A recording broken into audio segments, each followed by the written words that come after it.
A high salary provides the appearance of success, but true wealth only exists in the money you keep.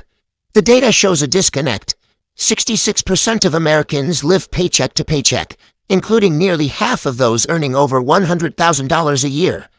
Harry worked as a retail salesperson. His tax documents showed a salary of $42,830, less than half of what many of his struggling peers earned. Despite this modest income and no inheritance, Harry accumulated an $8 million fortune by the time he retired. Harry reached this total without the high-risk leverage of a business founder or the luck of a lottery winner. To understand how a retail clerk outperformed executive-level earners, we have to look at the specific asset allocation and tax strategies he used over 4 decades. His portfolio demonstrates that net worth is determined by the internal structure of your finances, rather than the top-line number on a paycheck. Harry ignored the standard 50-30-20 budget. He capped his living expenses at 60% of his retail pay, leaving a 40% surplus to fund his investments. Saving $17,000 a year was only the first step. He then deployed those funds into assets that benefit from compound interest, the phenomenon Albert Einstein called the eighth wonder of the world. The growth starts small. $1,000 at 10% returns $100 in year 1. By year 3, that same investment returns $121. This compounding effect is responsible for the vast majority of Warren Buffett's net worth. This chart shows Harry's specific strategy. He allocated 60% to dividend growth stocks, 30% to diversified dividend ETFs, and the final 10% to real estate investment trusts.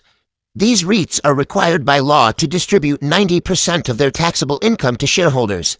For Harry, this meant a consistent stream of passive cash flow that he could immediately use to scale his holdings. He utilized dividend reinvestment to accelerate the cycle. Instead of using the payouts for daily expenses, he channeled them back into the portfolio to purchase additional shares, which then generated their own dividends. This created a closed-loop system where the money worked autonomously, buying more assets without requiring additional labor from Harry. Harry used his employer's 4% 401k match to gain an immediate 50% return on his contributions. This effectively increased his investment capital before any market growth occurred. He also maxed out a Roth IRA while in a low-income bracket. He paid a small tax percentage on his contributions today to ensure his multi-million-dollar withdrawals would be tax-free in retirement. He added a $600 monthly side hustle to his routine. Over 30 years at 8% returns, that single extra income stream grew into $815,000. He also avoided high-interest debt. Carrying $5,000 on a credit card at typical 21% rates would have cost him thousands in interest that otherwise would have been compounding in his favor. Most investors lose significant returns by trying to time the market. Harry avoided this by holding through downturns, ensuring he never missed the market's strongest recovery days. Lifestyle inflation occurs when expenses rise to meet income, keeping even the highest earners in a permanent cycle of debt. To maintain his discipline, Harry automated every transfer and reinvestment.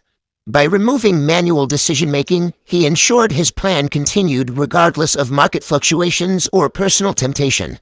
Success in this system relies on treating personal cash flow with the same objective detachment as a corporate balance sheet. This graph shows the result after 30 years. The growth of the principal eventually overtakes the annual contributions, causing the total value to climb sharply toward the $8 million mark. Today, Harry's portfolio generates $84,000 in annual dividends. He now receives double his original retail salary without having to clock in for a single shift.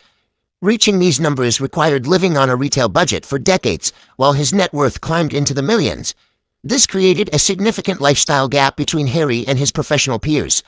While others used raises to buy new cars or larger homes, Harry maintained the same living standards for 30 years to ensure his capital remained invested. Every paycheck offers a choice. Spend it on immediate social status or invest it for a decade of freedom. Becoming a millionaire on a low salary is a matter of consistency. It requires the patience to let math work over time and the willingness to prioritize future security over current appearances.